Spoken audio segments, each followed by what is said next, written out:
this week's Technology Report is Lindsay Keeler. Lindsay has some information about technology grants Temple is receiving. I do. Thanks, Foluke. Temple University is the recipient of 2 grants totaling $700,000. One grant will be used to design an urban technology lab. The lab will act as a headquarters for high school and college students to work with professors and tech professionals to try and create new software applications. The other grant will be used to test urban wireless networks. Temple is the only Philadelphia school to be a part of this project. Philadelphians looking for a more localized version of review sites like Yelp look no further than thejohn.com. The website was started over 2 years ago by 2 Philadelphia residents. It now has over 7,000 pictures of local businesses as well as over 11,000 business listings. Users review everything from bars and restaurants to parks and businesses with the overall mission of improving and rediscovering the city. And technology wouldn't be where it is today without the vision of Steve Jobs. His death last week drew a worldwide response and prompted over 2.5 million tweets. College students are among the most devoted Apple lovers, having grown up with the company. We asked them how they felt about the passing of Apple's founder. I thought it was really sudden. I know that they said that he was retiring, and they kept on saying like, oh, like he's not sick, he's just retiring, and then all of a sudden he was dead. And a friend of mine was looking at his Twitter, and everyone's Twitter was like, oh, Steve Jobs is dead. And I mean, like, I don't know, I don't really have a connection to Steve Jobs beyond buying a lot of his products, you know? Right. So I mean, but it sucks that someone dies, and it kind of explains why I stepped down from like Apple. I went to a one-to-one Mac laptop school, so our entire school used them. I mean, I feel like it's the end of innovation. I mean, hopefully it won't be, but I don't really know Tim Cook that well, so I kind of feel like their face and like was Steve Jobs, and then they had like no one. And you know, guys, with his passing, he did really change the world as we are. Yeah, he truly was an icon. Yeah, definitely. Thank you, Lindsay. Still to come on Temple Update. In sports, the Temple football team had a big win against Ball State. But first, here's Amanda White with this week's top list of 5 best haunted places to visit around the city. It's October, and that only means one thing: Halloween. It's time to put your courage to the test as we break down the top 5 Halloween attractions in Philadelphia, according to GhostTour.com. Coming in at number 5 is the Ghost Tour of Philadelphia. When the night falls, the secrets of America's most historic and most supernatural city are revealed in the shadows. At number 4 is Halloween at Franklin Square. At number 3 is Valley of Fear. Ghouls and goblins stalk visitors on the grounds of this Bucks County Thrill Fest. At number 2 is Terror Behind the Walls, rated the top haunted house in the country by AOL. It doesn't get much scarier than a haunted penitentiary. And coming in at number 1 is Bates Motel. The Bates Motel at Arisafa Farm in Glen Mills is said to be one of America's scariest haunts according to the Travel Channel. So take a risk this year to see if you are bold enough to survive the scare. This has been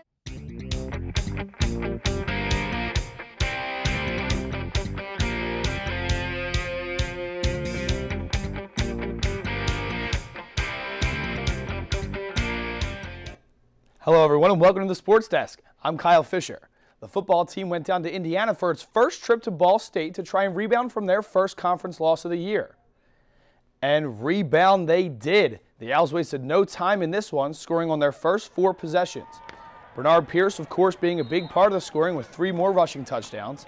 He passed the great Paul Palmer's record for career rushing touchdowns, finishing the day with 41 total.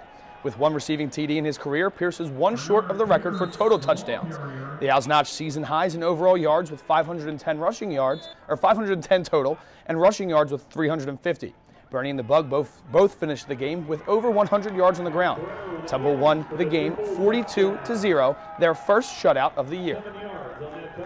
And looking forward now, Temple takes on Buffalo at Lincoln Financial Field this Saturday at 1 o'clock in the annual homecoming game. During the game, Temple will be inducting the class of 2011 for the Athletics Hall of Fame. The class includes 2 national champions and 4 All-Americans.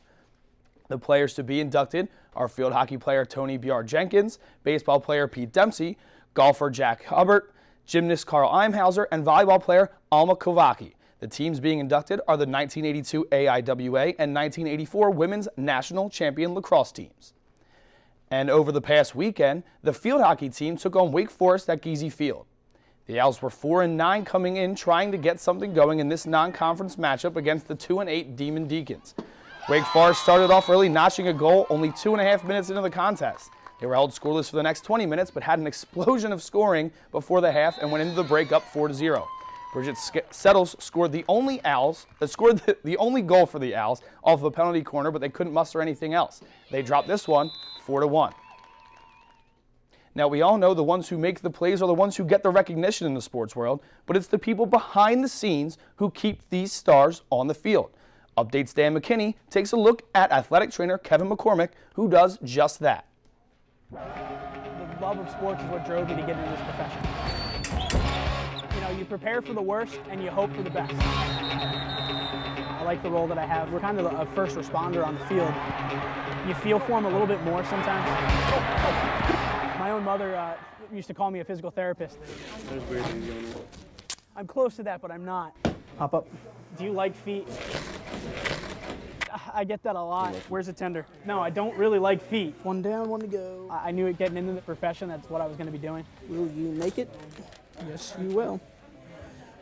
My responsibility is to return that athlete to participation as safely as possible, and that's not always the quickest thing to do depending on what we're talking about, but every little injury is serious. The hangnail or the blister can turn into something a lot worse.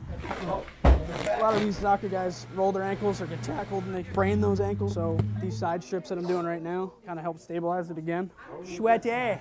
And the rest is just making it look pretty. Which I should probably Purell my own hands after touching that many feet, but athletic training to me, bend, lift towards the ceiling. We always run the risk of an athlete having some type of serious injury, potentially catastrophic injury, which we hope we never happen. If there was some wood, I'd probably knock on it right now.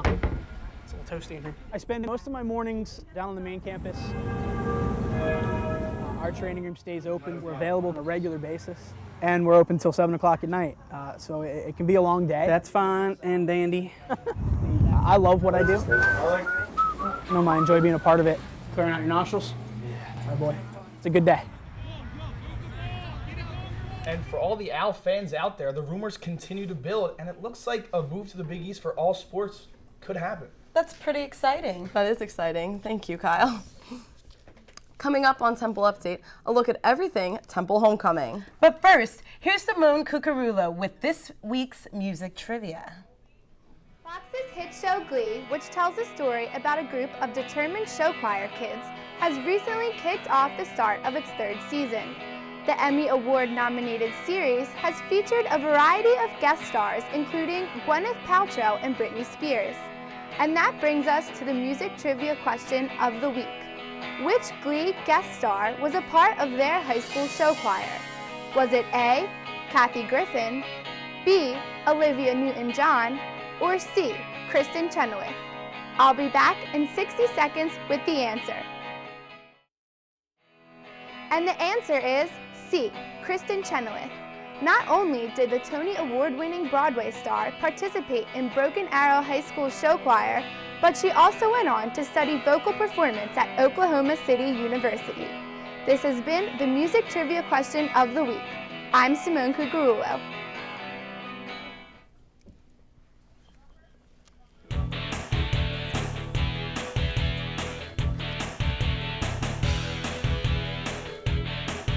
This week, Alyssa Paugh is here to give us a preview of this weekend's upcoming festivities. It's going to be a great weekend. Thanks, Isabel. Homecoming week kicked off Wednesday the 12th with Tees for Temple U. The event, which was held in the Student Center atrium, was all about sporting Temple pride and getting geared up for the weekend. Students were encouraged to exchange another university's t-shirt for a new and obviously better Temple t-shirt. All shirts collected were donated to local charities. The 6th annual Homecoming pageant is taking place this Friday in Minton Hall.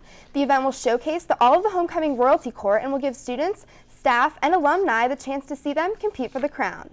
The pageant is run by Main Campus Programming Board and is free to anyone with a Temple ID. But Homecoming weekend doesn't end with the pageant. The annual pep rally and barbecue will be this Friday at 4 o'clock on Leocoris Walk. Be there to help send the football team off to victory. Saturday is the big game against Buffalo at 1 o'clock. Before the game, make sure to stop by Tailgate Row outside of Lincoln Financial Field. The tailgate will have food, music, games, raffles, face painting, and giveaways. And the climax of homecoming weekend, the annual homecoming concert, is Saturday night. Kid Cudi is the headliner for this year's party at the Leocora Center. But it's all about the Temple alumni on Sunday, with events like the Temple Travels Fair, reception, and the alumni field hockey and lacrosse games. For more information about all Temple homecoming festivities, visit temple.edu/homecoming. And if you're looking for a place on campus to stay and you need a place this weekend, look no further than the Conwell Inn. Update Simone Cuccurullo has more. You've seen it, heard about it, and probably walked by it today on your way to class. But what exactly is the Conwell Inn? Conwell Inn is historic lodging on Temple University's campus. It was quickly taken over and adopted by the Temple campus and became one of the first fraternity houses on campus. Not only is the inn historic to Temple, but to the city of Philadelphia as well. The Conwell Inn, well, the building that the Conwell Inn is in currently was built in 1893. It was one of the original row homes in Philadelphia. This historic landmark offers visitors a convenient place to stay at the university and also provides guests with a personalized home away from home. The best part about the Conwell Inn, why I recommend people stay here, is because it's so small, it's very personal, and it's a lot better than like the chain hotels you get downtown where you're just kind of like another number. The Conwell Inn offers comfort and history to visitors of Temple's campus. Families of students at the university have the opportunity to experience the buzz of Philadelphia without having to travel off of campus. There's no closer place to stay. It's the only hotel on campus. The 22-room hotel is open year-round, and rooms can be booked online at conwellinn.com. Reporting for Temple Update, I'm Simone Cuccurullo. And Isabel, I've never stayed at the Conwell Inn, but it looks like a pretty cool place. Yeah, we'll definitely have to go check it out sometime. Thanks, Alyssa. Well, that's it for this edition of Temple Update. Be sure to follow us on Twitter and Facebook by searching Temple Update. You can also watch us on Comcast Channel 50 and Verizon Fios Channel 45. For Foluke Denis and the rest of the Update team, I'm Isabel Garcia. Thanks for watching. We'll see you next time.